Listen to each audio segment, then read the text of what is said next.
Hello, good morning बेटा। अभी हम लोग 11th क्लास केमिस्ट्री कंटिन्यू कर रहे हैं। आपका चैप्टर है फर्स्ट और जो लास्ट लेक्चर हमने डिस्कस किया था that is on the subsidiary units, SI units and derived units. I hope आपको क्लियर हो गया होगा। If you have some doubt तो आप मेरे को मैसेज कर सकते हो या फिर मुझे फोन के थ्रू बता सकते हो अगर आपका कोई डाउट है तो। नेक्स्ट टॉपिक हमारे पास है that is precision and accuracy. क्या मतलब होता है दोनों का? वैसे अगर आप डिक्शनरी में सर्च करोगे तो मे भी आपको सेम मिल जाए, पर फर्क क्या है दोनों में वो हम पढ़ेंगे। ये कब यूज करते हैं इसको? जब कोई आप एक्सपेरिमेंट करते हो, उसमें कोई रीडिंग निकालते हो, या फिजिक्स में आपने कोई एक्सपेरिमेंट किया, बायो में किया, केमिस्ट्री में किया, तो आपकी वैल्यू आनी थी, मान लीजिए कोई लेंथ आनी है 0.2 मीटर, एक बच्चा निकाल के आ गया 0.19, एक बच्चा निकाल के आ गया 0.21, तो उसके रिजल्ट अप्रोक्सीमेट सेम है। कई बार हम आंसर के पीछे लिख देते हैं अप्रोक्स।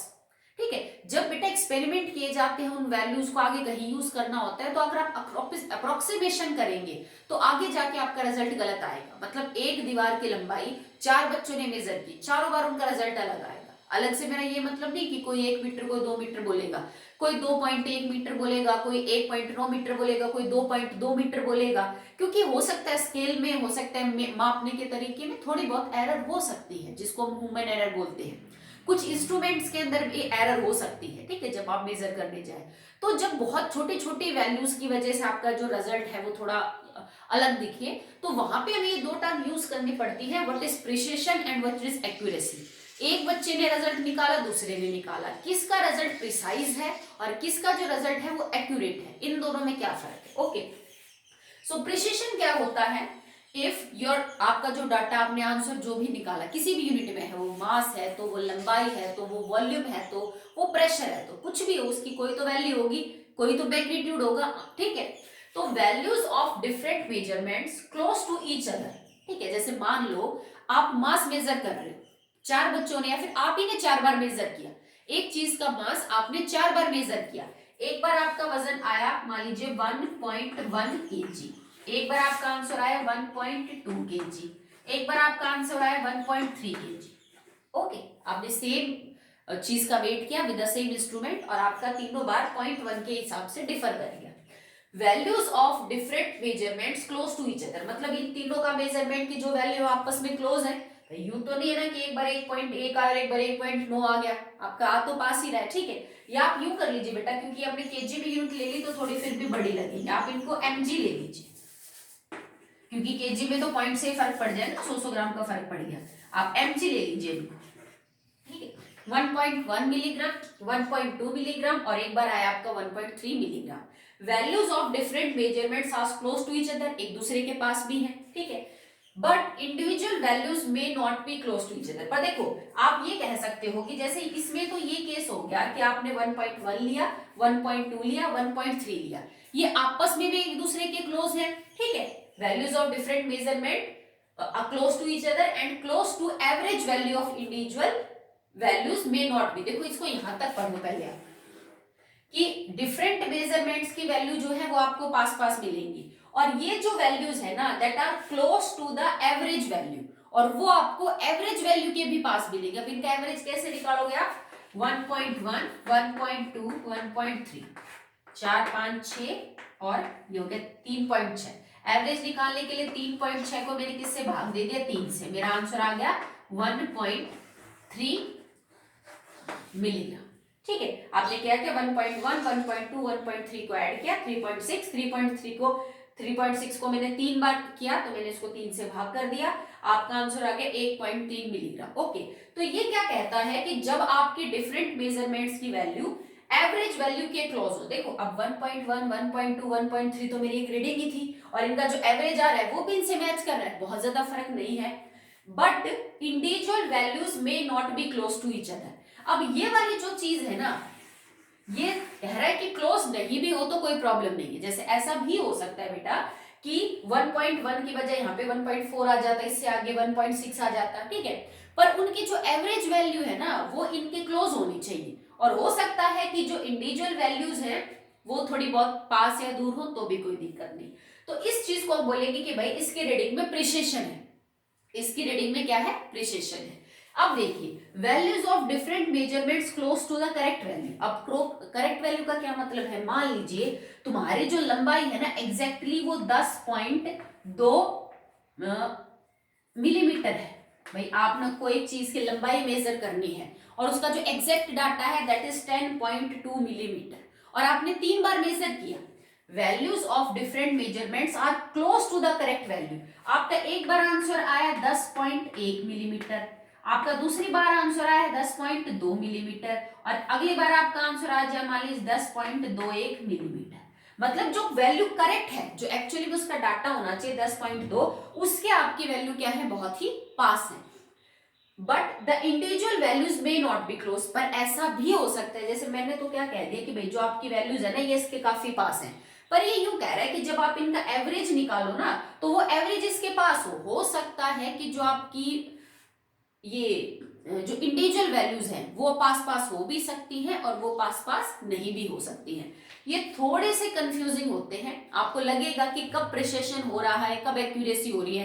कई बार तो गलती से ही प्रिसिशन आ जाता है, मतलब लक बाय चांस की वजह से भी क्या होता है कि आपको प्रिसिशन देखने को मिलेगा। हम इसको एक एग्जांपल के थ्रू समझते हैं कि कब किसी रीडिंग में प्रिसिशन आता है और कब किसी रीडिंग के अंदर क्या आता है, एक्यूरेसी। पर दोनों में चीज क्या करनी होती है, आपको ये देखना होता है कि कब तो जो इंडिविजुअल वैल्यूज है वो एक दूसरे की कितनी क्लोज है और उनका जो रिजल्ट है वो एवरेज वैल्यू के भी कितने क्लोज है। ठीक है, यहाँ पे हम क्या कर रहे हैं कि values of different measurement close to the correct value, जो आप एवरेज निकालोगे वो करेक्ट वैल्यू के तो क्लोज में होगा, पर हो सकता है आपकी रीडिंग थोड़ी अलग अलग आ रही हो।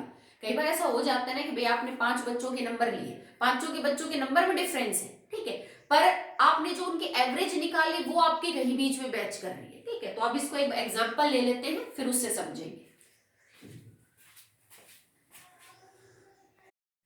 देखिए बेटा, अब ये कुछ एग्जाम्पल लिए मैंने, मान लीजिए 4 लोग हैं ए बी सी डी और वो किसी लंबाई में, वॉल्यूम में, किसी भी मेजरमेंट के अंदर मैंने रीडिंग ली है। मान लीजिए हम मेजरमेंट ही कर रहे हैं या आपने मीटर के अंदर ले रखा है, ठीक है, और ये रीडिंग है उनकी 1 2 3 4 5 और वो आखिर में मैंने एवरेज लिखी है कि इन सबका एवरेज क्या है। तो अभी ये चेक करना है चारों रीडिंग्स को देख के कि किसकी रीडिंग प्रिसिशन में है और किसकी एक्यूरेसी में है। तो चलिए स्टार्ट करते हैं पहले से।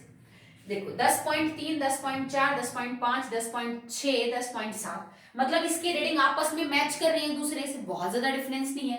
Values of different measurements are close to each other, सही बात है, तो मतलब प्रिसिशन तो है उसमें। Average values of different measurement are close to the correct value. अब देखो सिंपल सी बात है, अगर इसका एवरेज निकल के आ रहा है 10.5 तो मतलब एवरेज वैल्यू के भी ये वैल्यू क्या है, काफी क्लोज है। सिंपल सी बात है भाई, वैल्यूज आपस में एक दूसरे के भी क्लोज है और एवरेज वैल्यू के भी क्लोज है, मतलब प्रिसिशन तो है। एवरेज वैल्यू के ये बहुत ज्यादा दूर नहीं है, पास है, ठीक है, तो प्रिसिशन तो 100% है। Average values of different measurements close to the correct value but the individual values may not be close। अब देखो अगर आप 10.3 और 10.7 को करो तो इनमें थोड़ा सा वेरिएशन तो आपको मिलेगा, पर इसकी जो करेक्ट वैल्यू है उसके भी ये पास मिलेगी। भाई अगर आपने मान लीजिए कितनी बार मेजर किया है, 5 बार, अगर आपने 5 बार मेजर किया और आपका 0.1 का डिफरेंस आ रहा है तो रीडिंग इनके बीच में कहीं होगी, हो सकता है 10.45 हो जाए, हो सकता है 10.52 हो, तो जो करेक्ट वैल्यू है उसका आंसर भी आपके आंसर के पास मिलेगा।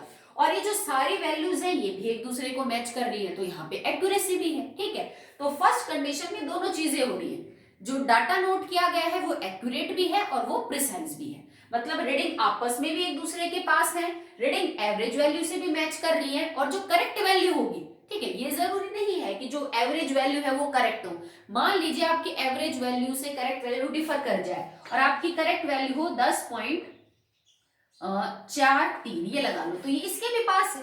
ठीक है, जो करेक्ट वैल्यू होगी 5 बार मेजर कर लिया आपने तो इनके बीच में ही कहीं होगी। ओके, सेकंड देखिए 10, 10.1, 10.2, 10.3, 10.4, अब इसमें और एवरेज सबका निकल के आ गया 10.2।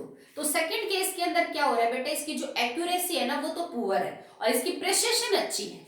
इस केस के अंदर एक्यूरेसी इज पुअर और प्रिसिशन इज गुड। ठीक है, इसकी जो पुअर है वो एक्यूरेसी है और प्रिसिशन अच्छा है, इसके अंदर दोनों ही अच्छे। कैसे देखते हैं, अब हमने बोला कि जो आपका एक्यूरेसी है that is poor, accuracy poor कैसे है और प्रिसिशन गुड। प्रिसिशन गुड तो इसलिए बेटा क्योंकि सारी वैल्यूज एक दूसरे के पास पास है और आखिर में जो एवरेज वैल्यू आ रही है उसके भी पास पास ही है, तो अब इसका मतलब प्रिसिशन तो इसमें है। एक्यूरेसी पुअर कैसे, एक्यूरेसी पुअर कब होती है, average value of different measurements close to the correct value but are individual value may not be close. भाई आपकी इंडिविजुअल वैल्यू दूर दूर हो सकती है पर जो सही आंसर होगा ना उसके ये वैल्यूज मैच करनी चाहिए। अब मान लो इसके अंदर आपका आंसर होना चाहिए था 10.5 और तुम्हारा जो एवरेज निकल के आया वो इससे थोड़ा दूर है, तो यहाँ पे हम कहेंगे कि पुअर तो है एक्यूरेसी बट प्रिसिशन उसका गुड है। उसने जितनी बार भी मेजर किया उसके रिजल्ट काफी पास पास आ रहे थे। ठीक है, थर्ड केस है 10.1, 10.3, 10.5, 10.7, 10.2, 9। इसका मतलब इनमें जो गैप है ना वो क्या हो गया बेटा, थोड़ा सा ज्यादा हो गया। अब इसमें प्रिसिशन चला गया उसका, क्योंकि ये वैल्यू अब कम पास है एक दूसरे के, ऊपर वाले दोनों केस में वैल्यू ज्यादा पास पास थी, अब इनमें 0.22 का डिफरेंस बढ़ गया, तो मतलब इसमें प्रिसिशन घट गया। इस बच्चे ने जो मेजर किया, आदमी ने जो मेजर किया उसमें पुअर प्रिसिशन है, बहुत अच्छा उसने मेजर नहीं किया, हर बार दो दो पॉइंट से उसका आंसर अलग अलग आ रहा है। इसके अंदर अगर आप बात करी जाए एक्यूरेसी की तो उसकी एक्यूरेसी गुड है। एक्यूरेसी गुड क्यों है कि उसका रिजल्ट निकल के आ रहा है 10 की पावर 10.5। एक्यूरेसी कहती है average values of different measurements close to each other, एक दूसरे के क्लोज हैं बट करेक्ट वैल्यू की होनी चाहिए। अब मान लो इस क्वेश्चन के अंदर करेक्ट वैल्यू हो 10.6, ये अभी ऑब्जर्व करना पड़ेगा। अगर सही वैल्यू 10.6 है तो उसके आपका जो रिजल्ट है वो थोड़ा पास है, बट ये प्रिसिशन अच्छा नहीं है क्योंकि आपकी हर रीडिंग एक दूसरे से थोड़ा ज्यादा डिफर कर रही है। ये चीज लक बाय चांस होती है। ठीक, आप कहोगे मैडम ऐसा कैसे हो सकता है, तो ये बेटा लक बाय चांस है कि उसने गलती से ही सही पर उसकी जो एवरेज है ना एक्चुअली में वो करेक्ट वैल्यू के पास आ गया। भाई तुमने यहाँ यहाँ मेजर करने में देखो कितनी गड़बड़ करी, एक बार तुम 10.1 मेजर कर रहे हो तो एक बार 10.9, कितना फर्क है दोनों में, पर एक्चुअली में तुक्के से जो एवरेज निकल के आया वो सही रिजल्ट के पास आ गया। ओके, तो दिस इज बाय चांस, ये हमेशा नहीं होता है, कई कई बार तुक्का लग जाता है कि वैल्यूज तो थोड़ी अलग अलग होगी पर जब एवरेज निकालने लगे ना तो करेक्ट वैल्यू के क्या आ गई, पास आ गई। ठीक है, लास्ट केस 10, 10.7, 10.9, 11.1, 11.3, तो प्रिसिशन तो बिल्कुल भी नहीं है, नहीं है ना बेटा, क्योंकि आपके जो डिफरेंस है रीडिंग्स के अंदर वो ही बहुत ज्यादा बड़ा है। एवरेज निकल के आया हमारा 10.8, इसमें ना तो प्रिसिशन है ना एक्यूरेसी है, क्योंकि ऑब्वियस सी बात है जब बेटा तुम इतनी ज्यादा डिफरेंस क्रिएट कर रहे हो तो तुम बहुत गलत मेजर कर रहे हो, तुम करेक्ट वैल्यू के भी पास नहीं हो और तुम जो एवरेज वैल्यू है वो भी मैच नहीं कर रही है। देखो 10.8 और 11.3 और 10 बहुत फर्क है, तो ना तो आप एवरेज वैल्यू से मैच कर रहे हो ना आपकी रीडिंग से एक दूसरे को मैच कर रही है, और ऑब्वियस सी बात है फिर करेक्ट वैल्यू के पास भी आपका आंसर नहीं आएगा। तो इसमें ना तो प्रिसिशन अच्छा है और ना ही क्या है, एक्यूरेसी अच्छी। ठीक है, ये बात समझ में है। ये कब यूज करते हैं, जब हम कोई एक्सपेरिमेंट कर रहे हो और हमें उसमें डाटा चाहिए तो हम ध्यान रखते हैं कि data should be accurate, accurate होना चाहिए, प्रिसाइज होना चाहिए वो, यू नहीं कि आप 10.2 को 10 लेके चलेंगे, आप 0.98 आंसर आ रहा था आप उसको अप्रोक्सीमेट 1 करके चलेंगे तो फिर आगे का आपका आंसर अप्रोक्सीमेट ही आएगा और आपको सही रिजल्ट नहीं मिलेगा। ओके, चलिए अब स्टार्ट करते हैं with the next topic. Next topic is significant figures. तो सिग्निफिकेंट फिगर्स क्या होते हैं, सिग्निफिकेंट का मतलब होता है जिसकी कोई इंपॉर्टेंस हो, जो हमारे लिए कोई मतलब महत्ता रखे। ओके, फिगर्स का मतलब नंबर आप जानते हो, तो सिग्निफिकेंट फिगर्स का रोल कब निकल के आता है, जैसे मान लो कि बेटा आपने कोई भी चीज मेजर की, कोई मास कोई वॉल्यूम आपने मेजर कर लिया। ओके, जस्ट फॉर एग्जांपल आपने कोई लंबाई मेजर की और वो थी 27.4303 मीटर, ये कुछ आंसर है, आपने कोई लंबाई मेजर करनी थी किसी एक्सपेरिमेंट में और उसका आंसर ये निकल के आया। पर जिस इंस्ट्रूमेंट से आपने मेजर किया ना एक्चुअली में उसकी जो एक्यूरेसी है वो थोड़ी ये है 0.00001। ठीक है, इसका मतलब क्या होता है, इस एक्यूरेसी से हमारा क्या मतलब होता है कि बेटा जिस भी आप, और मीटर लिख लीजिए इसके पीछे, यूनिट आपने ले रखेंगे, अगर ग्राम होता तो मैं ग्राम लिख देती पीछे, कि जिस इंस्ट्रूमेंट से आप ये मेजर कर रहे हो ना आपकी जो रीडिंग आएगी एक्चुअली रीडिंग उससे इतनी ज्यादा या इतनी कम हो सकती है।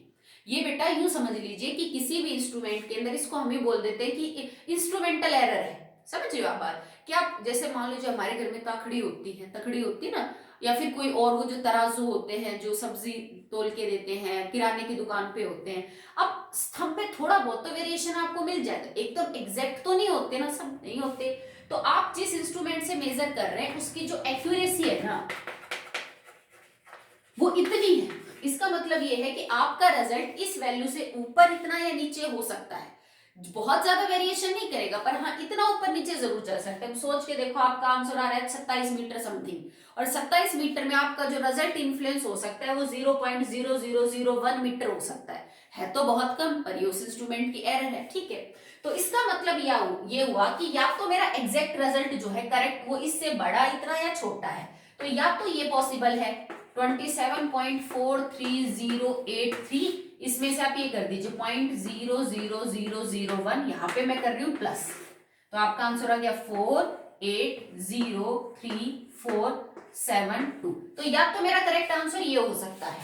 सेकंड सिचुएशन में हम क्या कर रहे हैं, माइनस कर देते हैं 274303 और मैंने इसमें से 0.0001 माइनस कर दिया 2803.427, या मेरा आंसर ये हो सकता है। अब इन दोनों में फर्क क्या है, इन दोनों में +1 का फर्क है, ठीक है भाई। इससे और इसमें जाओगे तो आपका -1 है, इससे इसमें जाओगे तो आपका +1 है, मतलब यहाँ पे आपका जो फाइनल रिजल्ट है दैट विल चेंज बाय +-1। इसका मतलब इस पूरे आंसर के अंदर कुछ नंबर है जो फिक्स है, जो आप नहीं बदल सकते। अगर आपका इंस्ट्रूमेंट इतनी एक्यूरेसी दिखा रहा है तो आप इन रिजल्ट को नहीं चेंज कर सकते, वो तो फिक्स है। और वो कौन से हैं, 274308, 274308, ये नंबर जो है बदल नहीं बदल रहे ना। लास्ट वाला जो नंबर है दैट इज अनसर्टेन, वो फिक्स नहीं है, क्योंकि हो सकता है 4 भी आपका आंसर और हो सकता है 2 भी हो।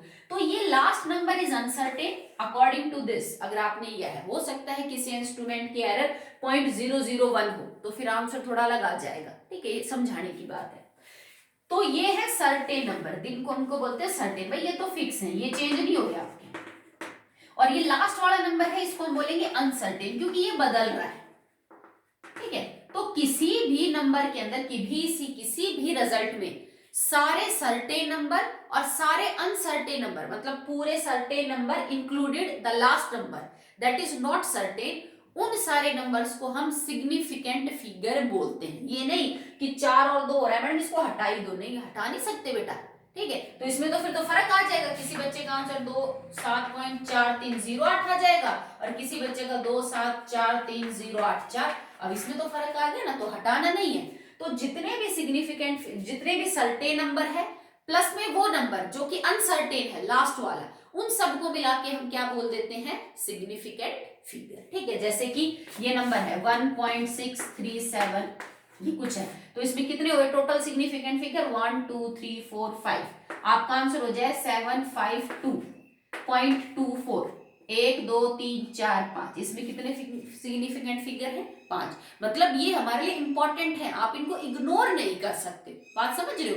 कई बार आप रिजल्ट में कर देते हो ना अप्रोक्सीमेशन, मैडम इसको अप्रोक्स लेके कर देते हैं, कैलकुलेशन लंबी आ रही है, तो कुछ नंबर को आप नहीं कर सकते इग्नोर, उन्हीं के बारे में हम बात कर रहे हैं कि वो हमारे लिए सिग्निफिकेंट है, आप इनको निग्लेक्ट नहीं कर सकते हैं। और इसी के अब हम रूल पढ़ेंगे कि नंबर आपको कैसा लिखा आ रहा है, इस हिसाब से आप देखिए कि क्या उसमें से कुछ नेग्लेक्ट हो रहा है कि नहीं, क्या आपके लिए वो नंबर सिग्निफिकेंट है, उस नंबर में से कितनी वैल्यूज है जो सिग्निफिकेंट है आपके लिए, कितनी डिजिट और कितनी सिग्निफिकेंट नहीं है। तो अब हम अगला टॉपिक पढ़ेंगे, rules for finding out the number of significant figure.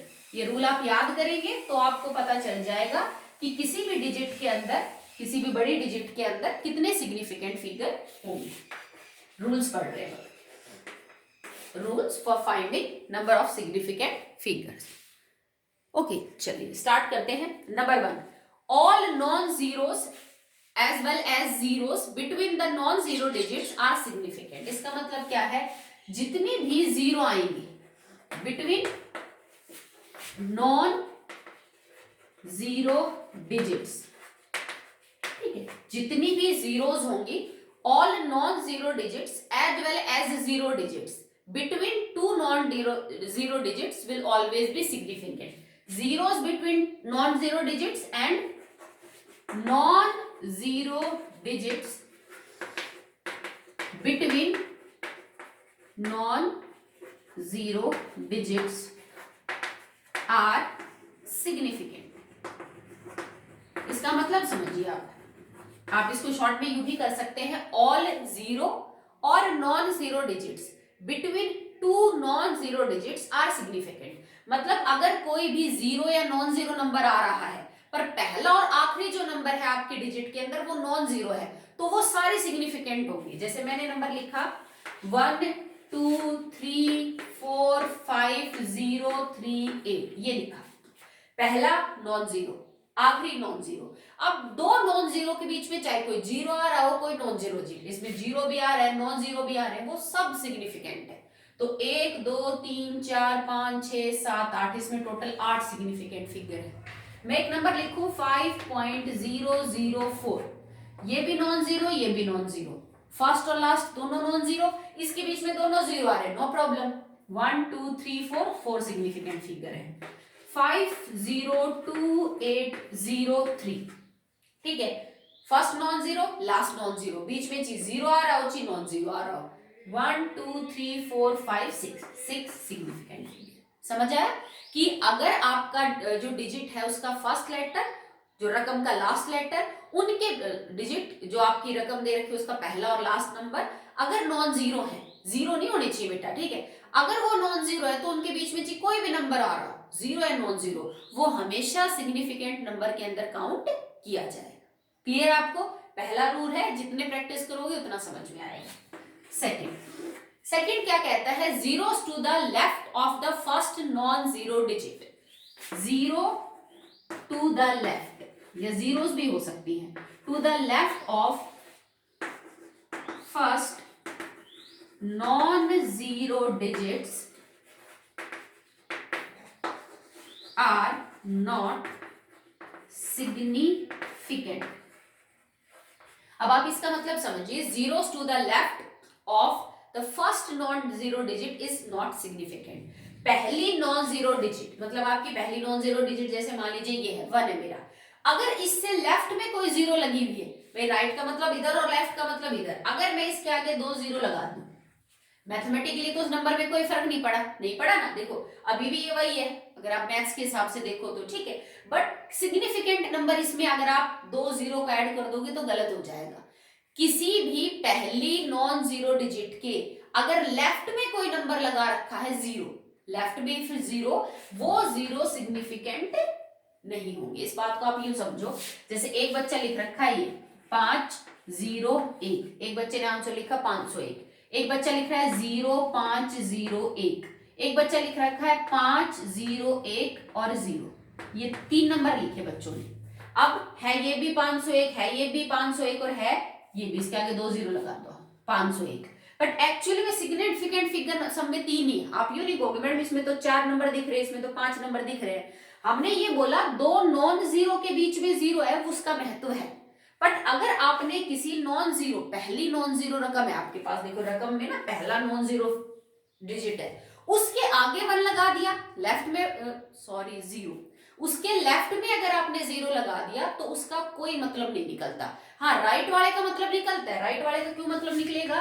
क्योंकि 50 और 500 और 500 इसमें फर्क हो सकता है, बट इसमें नहीं है, ठीक है। तो जब आप किसी भी पहली नॉन जीरो डिजिट के लेफ्ट में जीरो लगा दो, ची 1 लगा दो, ची 10 लगा दो, उनका कोई मतलब नहीं निकलेगा, ठीक है। आप सिग्निफिकेंट फिगर पहली नॉन जीरो डिजिट के बाद के ही काउंट करोगे, उन जीरो को काउंट नहीं करोगे। ओके, चलिए, तो 2 रूल कर लिए हमने।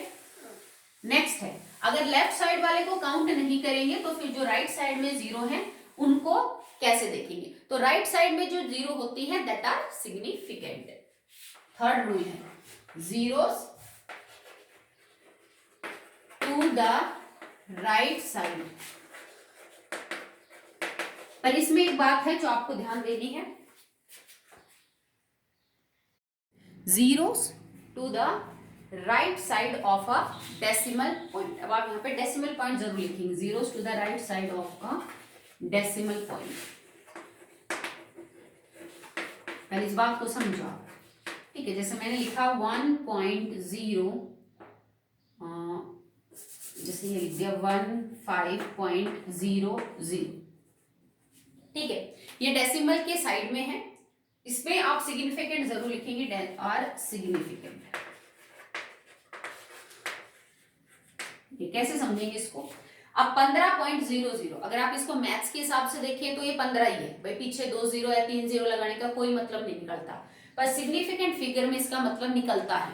अगर आंसर 15.00 है, ठीक है, तो इसका मतलब है एग्जैक्टली आपका आंसर जो है 15 है। इन दोनों जीरो का मतलब है कि आप आगे आंसर को एक्सटेंड नहीं कर सकते 15.01 या 15.10 ऐसा कुछ करें, तो इसमें इन जीरो को भी इंपॉर्टेंस मिलेगी। डेसिमल के राइट साइड में जो भी जीरोस होंगी, zeros to the right side of a decimal point is always significant. तो इसमें 1 2 3 4 सिग्निफिकेंट फिगर है। कोई बच्चा यूं लिख दे 15.000, तो इसमें 5 सिग्निफिकेंट फिगर है। कोई यूं लिख दे 15.000, तो इसमें 6 सिग्निफिकेंट फिगर है। यहाँ पे प्रिसिशन और एक्यूरेसी का फर्क है, इसका रिजल्ट कम एक्यूरेट है, इसका और ज्यादा, इसका और ज्यादा है, क्योंकि इसने आगे तक सॉल्व किया है कि आप इनके आगे कुछ नहीं लगा सकते, तो this result is more accurate. ये थोड़ा कम है और ये थोड़ा कम है, तो इन सब के रिजल्ट में फर्क है। मैथमेटिकली सेम हो सकते हैं, बट एक्चुअली में सिग्निफिकेंट फिगर के हिसाब से ये जो चीज है वो सेम नहीं है, ठीक है। जैसे मैं ये लिख दूं 2.5, 2.50, 2.500 और 2.500 ग्राम, या लिख चलो इसको इतना ही छोड़ दो, इतना लिख दूं, तो तुमसे भी गवर्नमेंट 2.5 ग्राम, 2.50 ग्राम, 2.500 ग्राम, या फिर लिख दूं 2.5 kg, 2.50 kg, 2.500 kg, ठीक है, कुछ लिखे। तो इसमें जो डेसिमल है, इसमें जो सिग्निफिकेंट फिगर है 2, इसमें 1 2 3 और इसमें 1 2 3 और 1 4। तो डेसिमल के राइट साइड में जितनी भी जीरो होंगी वो सारे के सारे क्या होंगे बेटा? सिग्निफिकेंट होंगे। अगर यही चीज मैं यूं लिख देती 0.2.500, तो इसमें इस जीरो को काउंट नहीं करते, क्योंकि ये क्या है? लेफ्ट साइड में है। पहली नॉन जीरो डिजिट के लेफ्ट साइड में नंबर जीरो हो तो उसको काउंट नहीं करेंगे। तो 1 2 3 4, अभी भी इसमें कितने होते बेटा? 4 ही होते। मैं यूं कर देती इसको 0015.1, ये जीरो कर दिया, चलो ठीक है। अब इसमें कितने सिग्निफिकेंट फिगर हैं भाई? आखिर वाली राइट साइड वाले जीरो को तो काउंट करेंगे, पर लेफ्ट साइड वाले जीरो को काउंट नहीं करेंगे। तो 1 2 3, इसमें कितने सिग्निफिकेंट फिगर हो जाएंगे? 3 हो जाएंगे। अगर मैं इसको यूं लिख देती 15015.01, अब इसमें कितने होते? लेफ्ट साइड वाले को काउंट नहीं करना है, 1 2 इसको काउंट करेंगे क्योंकि दो नॉन जीरो के बीच में 3 और 4, टोटल कितने सिग्निफिकेंट फिगर होंगे? That will be 4। I hope आपको समझ में आ रहा है, ठीक है। जितने ज्यादा एग्जाम्पल प्रैक्टिस करोगे उतना ज्यादा आपको क्वेश्चन जो है वो समझ में आएगा। जैसे मैं लिखूं 0.3 या फिर 0.3000, इसमें कितने हैं भाई? आगे वाले काउंट नहीं करेंगे, पीछे वाले काउंट करने हैं। डेसिमल के राइट साइड में 1 2 3 4, कितने सिग्निफिकेंट फिगर हैं? 4। समझ आ रहा है आपको? ठीक है। ये इसमें डेसिमल इंपॉर्टेंट है क्योंकि अगला जो रूल हम करेंगे ना उसमें डेसिमल की बात नहीं होगी, तो आपको थोड़ा अलग सोचना पड़ेगा। अगर किसी भी नॉन जीरो डिजिट के आगे की तरफ या डेसिमल पॉइंट दे रखा है और डेसिमल पॉइंट के बाद कोई जीरो आ रही है तो वो हमारे लिए क्या होंगी? सिग्निफिकेंट होंगी। अब देखिए आप fourth rule, if zeros are at the right side of non-zero digit but decimal is not present, decimal is not, decimal नहीं है तो क्या? then zeros may or may not be significant, may or may not be significant। इसका मतलब समझिए, अब हम decimal consider नहीं कर रहे, पर आपके किसी नॉन जीरो डिजिट के राइट साइड में, ठीक है, जो है वो जीरो मौजूद है। If zeros are at the right side of a non zero digit but decimal is not present, तो वो जीरो हमारे लिए सिग्निफिकेंट हो भी सकते हैं और वो नहीं भी हो सकते हैं। कैसे? जैसे मैं एक नंबर लिखूं 205000, ठीक है, इसको आप कैसे कैसे लिख सकते हो? अब इसमें कोई डेसिमल नहीं है, मैं चाहूं तो इसको यूं लिख सकती हूँ, इट इज इक्वल टू 20.5000, और क्योंकि मैंने 4 डेसिमल लगा दिए, पॉइंट डेसिमल के बाद 4 डिजिट हैं, तो इंटू 10⁻⁴, सेम थिंग। समझते हो आप? एक बच्चा इसी चीज को यूं लिखे 2.05000 मल्टीप्लाई बाय 3 और 1 4 और 1 5 10 की पावर 5। एक बच्चा लिखे 25 और उसके बाद 5000 और इसको लिख दो आप, ये चलो इसको यूं ऐसे करके देख लो, पर ठीक है चलो 2 से समझ लो, बाकी और बड़ा नंबर होता तो आप उससे भी करके देख सकते हो, नो प्रॉब्लम। ठीक है, जैसे इसको आप ऐसे लिख सकते हो। तो बेटा जो पावर्स के अंदर होती है ना 10 की पावर 2, 10 की पावर 5, इनको सिग्निफिकेंट फिगर में काउंट नहीं करते, जो 10 की पावर है वो काउंट नहीं होगी। अब इसमें तुम चेक करो कितने सिग्निफिकेंट फिगर है भाई, ये 0 2 नॉन जीरो के बीच में काउंट होगी, डेसिमल के राइट में है काउंट होगी, डेसिमल के राइट में काउंट होगी, 2 नॉन जीरो के बीच में काउंट होगी। तो इसमें कितने हुए 1 2 3 4 5 6 है। इसमें कितने काउंट हुए 1 2 3 4 5 6। इसमें आपके दोनों में 6 नॉन जीरो डिजिट मतलब 6 जो है वो सिग्निफिकेंट फिगर आ रहे हैं। अब एक बात बताओ, इसी चीज को अगर मैं यूं लिखूं, एक बच्चा इसको यूं लिख दे 20.5 इंटू 10⁴, ठीक है, और नहीं 4 की जैसे आप 3 लगा लीजिए इसमें, और ये एक ये हो जाएगा 2.05 इंटू 10⁻3। अब आपके पास नंबर एक्चुअली में था ये 205000। इसी नंबर को एक बच्चे ने ऐसे लिखा। अब आप चेक कर लीजिए क्या ये नंबर सेम है जो हम लिख रहे हैं। तो देखो 20.5 मल्टीप्लाई बाय 10⁻3, अगर आप इसको चेक करोगे तो क्या आ जाएगा 205100, और एक के बाद डेसिमल पॉइंट लगाना है, ये लगा दे, तो इसका मतलब हमारा आंसर तो गलत है, हमने एक जीरो कम लगाई है, तो इसके पीछे हम पावर क्या कर देंगे 4। अगर आप 4 पावर करोगे तो आपका वही आंसर आएगा, समझ रहे हो। मतलब अगर मैं 20.5 इंटू 10⁻4 करूं तो नंबर तो सेम आएगा। 2.05 करो और उसको गुणा में मैं 10 की पावर 3 करूं तो आपका आंसर क्या हो जाएगा 2.05 1 2 3, और एक 2 के बाद डेसिमल लगाना है 2, तो आपका आंसर तो गलत आ रहा है। इसका मतलब आपको यहाँ पे जो आंसर करना पड़ेगा वो कितना होगा 5। अगर मैं इसको 5 से गुणा कर दूं 10 की पावर 5 से, तो आपका आंसर फिर वही आ जाएगा जहां से हमने नंबर स्टार्ट किया था। मतलब अगर तुम इसको यू लिखते हो तो फिर तुम्हारा आंसर गलत हो जाएगा। क्यों गलत हो जाएगा, देखो अब इसको चेक करते हैं कि यहाँ पे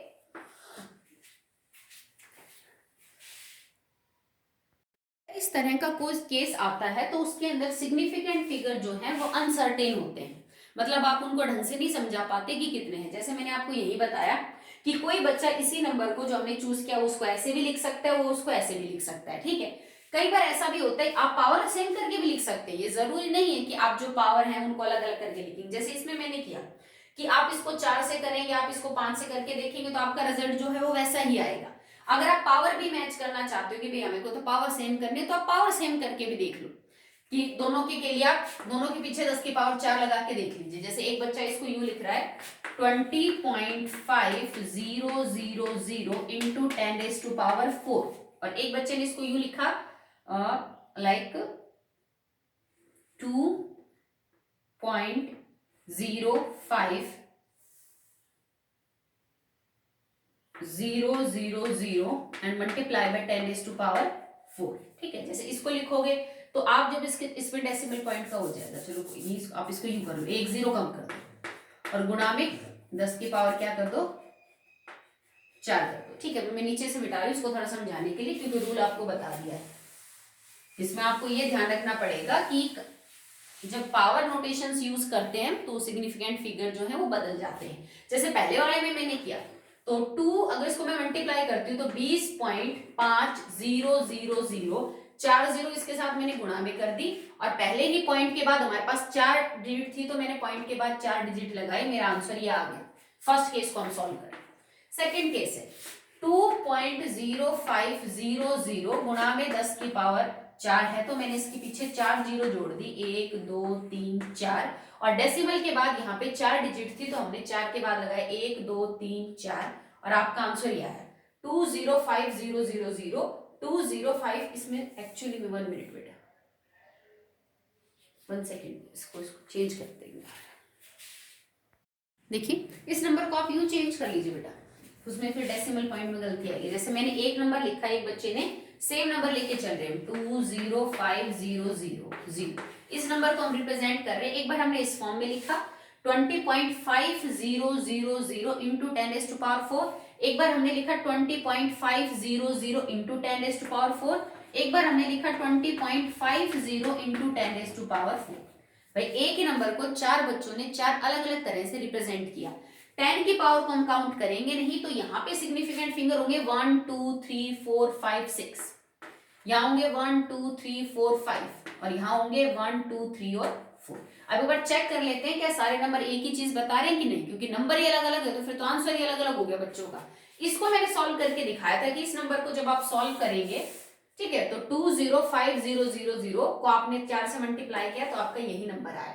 अब अगला देखिए 20500 और 4 इसके साथ मल्टीप्लाई कर दे 10 की पावर 4, ये आंसर आया। और डेसिमल के बाद कितनी डिजिट है 3, तो 1 2 3 यहाँ आपने पॉइंट लगा दिया। सेम नंबर आ रहा है आपका ऊपर वाला 20500, नंबर तो सेम है मतलब बच्चे का।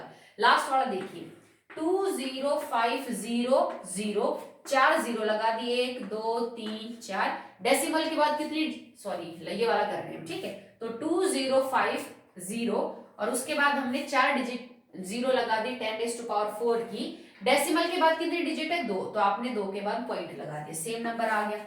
मतलब जब आपकी जो जीरोस हैं वो राइट साइड में हो किसी नॉन जीरो की, बट डेसिमल पॉइंट ना हो, तो उन जीरोस को हम 10 की पावर में कन्वर्ट कर सकते हैं। बच्चा अपनी तरफ से कोई भी यूज कर सकता है तरीका, और उस टाइम हमारे नंबर सिग्निफिकेंट नहीं रहेंगे। यहाँ सिग्निफिकेंट फिगर 4 है, यहाँ 5 है, यहाँ 6 है, आप और भी कोई तरीका यूज कर सकते हो। तो इस केस में जो सिग्निफिकेंट फिगर है वो क्या हो जाते हैं बेटा, अनसर्टेन हो जाते हैं। और हम इसको किस फॉर्म में रिप्रेजेंट करते हैं, n मल्टीप्लाई बाय 10 की पावर n। 10 की पावर n का मतलब ये कोई भी इंटीजर है आपका, भाई आप चाहो तो इस चीज को 10 की पावर 4 में रिप्रेजेंट कर सकते हो, सेम नंबर को आप 10 की पावर 3 में रिप्रेजेंट कर सकते हो, सेम नंबर को आप 10 की पावर 5 में रिप्रेजेंट कर सकते हो, ठीक है। और ये जो कैपिटल है ना, ये आपको क्या बताता है, a number with a single non zero digit to the left of the decimal point. ये नंबर n तुम्हें उसके बारे में बताता है जो डेसिमल से लेफ्ट साइड में एक नॉन जीरो डिजिट होती है, ठीक है। तो इसको आप डिनोट करते हो, जैसे फॉर एग्जांपल मेरे पास एक केस हो 1.07 गुणा में 10 की पावर 3, तो ये वाला जो n है ना, ये आपका ये रहेगा। डेसिमल से पहले लेफ्ट साइड में जो पहला नॉन जीरो डिजिट होती है उसको हम बोलते हैं n, और आप उसके साथ मल्टीप्लाई करके 10 की पावर स्मॉल n के फॉर्म में इसको रिप्रेजेंट कर सकते हो। इसको हम एक्सपोनेंशियल फॉर्म या फिर इसको हम नोटेशन भी बोल सकते हैं, एक्सपोनेंशियल नोटेशन, ठीक है। ये जो पावर करके हम लिखते हैं, आपने 10th में कई सारी न्यूमेरिकल की हैं पीएच वगैरह की, जिसमें हमने इस फॉर्म को यूज किया है। आप सिंपली इतनी ध्यान रखें कि जब भी कोई नॉन जीरो डिजिट डेसिमल के बिना राइट साइड में आ रही हो तो उसको स्टॉक नोटेशंस में लिख के आप अलग अलग सिग्निफिकेंट फिगर में काउंट कर सकते हैं। नंबर सेम रहेगा, ये नहीं कि नंबर ही कुछ और निकल के आ रहा है। जैसे इससे पहले जो हमने लिखा था वो नंबर ही चेंज हो रहा था, तो फिर हमने अपना डेसिमल पॉइंट जो है वो करेक्ट किया। नंबर सेम निकल के आना चाहिए, पर उसको रिप्रेजेंट करने के तरीके अलग हो गए 10 की पावर में, तो उससे उसके जो सिग्निफिकेंट फिगर है उनका जो नंबर है वो क्या हो गया, चेंज रह गया, ठीक है। तो इसके बाद आपके बहुत सारे एग्जांपल दे रखे हैं बुक में, जिनमें आपको सिग्निफिकेंट फिगर जो है वो निकालने हैं, तो उनको आप कर लीजिएगा, जितने प्रैक्टिस हो उतने कर लीजिए। जैसे मैं आपसे ये कहूं कि एवोगैड्रो नंबर जो है 6.022 इंटू 10⁻23, अगर मैं यही वैल्यू लिख के दे रही हूँ, how many significant figures are there, तो पावर को तो कंसिडर करेंगे नहीं, कितने 1 2 3 and 4, there are 4 significant figure, okay. तो बुक में जितनी एक्सरसाइजेस है सॉल्व कर लेना, नहीं है तो मेरे को मैसेज कर देना, मैं फोटो सेंड कर दूंगी, okay. That's all for the day.